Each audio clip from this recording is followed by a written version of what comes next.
The fractured mandate: how drawing Lebanon's borders sparked secular Arab nationalism.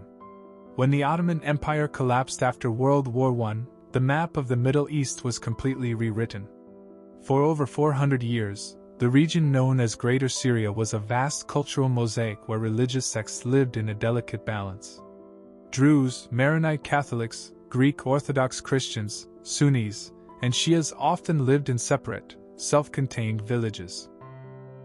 While they experienced periods of pragmatic peace, the end of Ottoman rule felt like a long-awaited liberation from centuries of heavy taxation and cultural marginalization.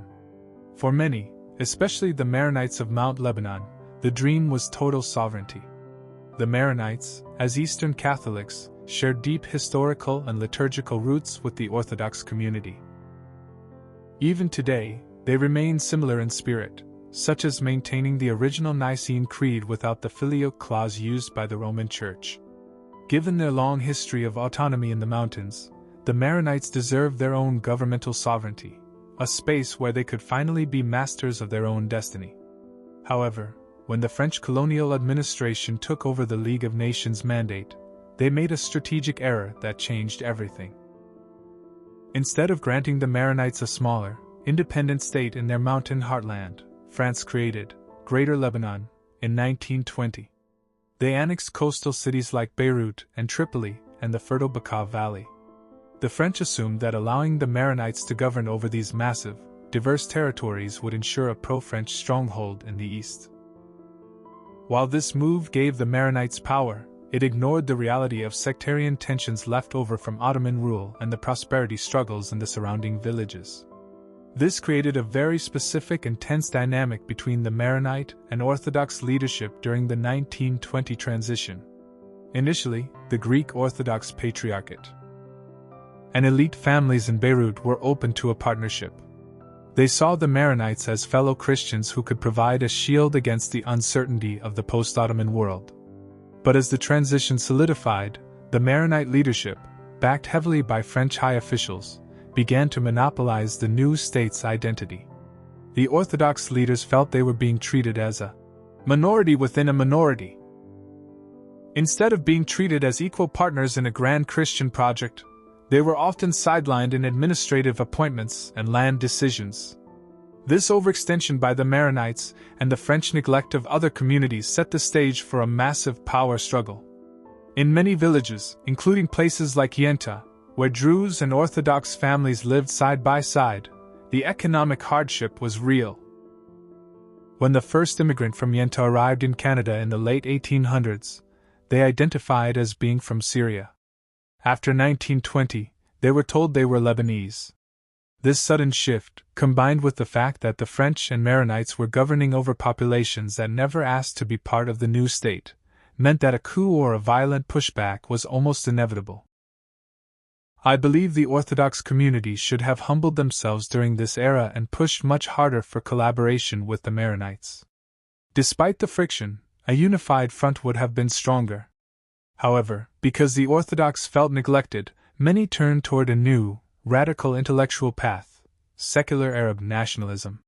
The leading voice of this movement was Michel Aflaq, a Greek Orthodox Christian. Along with his Sunni colleague Salah al-Din al-Baitar, Aflaq argued that the only way to escape the trap of sectarian politics was to unite everyone under a single Arab identity. Aflaq's strategy was to create a shared Arabness, where a Druze from Yenta, an Orthodox Christian from Beirut, and a Sunni from Damascus stood on equal footing. But Aflaq made a move that remains controversial.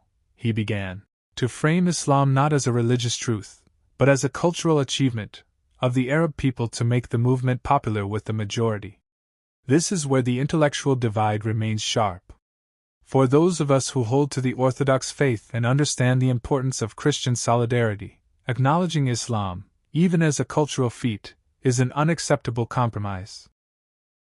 We should have pushed for a committed, unified Christian alliance between the Orthodox and the Maronites to secure a stable, sovereign home in the Levant, rather than chasing a secularism that ultimately diluted our unique heritage. The legacy of the French Mandate is deeply complex. By forcing these diverse provinces together without organic unity, the French institutionalized the very divisions that cause tremors today. They created a system where your religious label determines your political worth.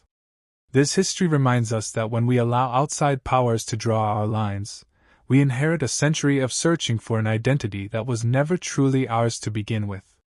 Ultimately, the story of the Levant is a testament to the fact that until we reconcile our shared heritage with our distinct faiths, we remain prisoners of a map drawn by men who never knew our names.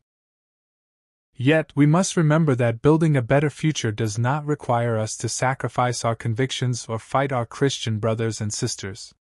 We do not need to sympathize with or validate beliefs that we know are not true, but we are never called to be closed off. Instead, we are called to follow the command found in 1 Peter 3 verse 15. But sanctify the Lord God in your hearts, and be ready always to give an answer to every man that asketh you a reason of the hope that is in you with meekness and fear.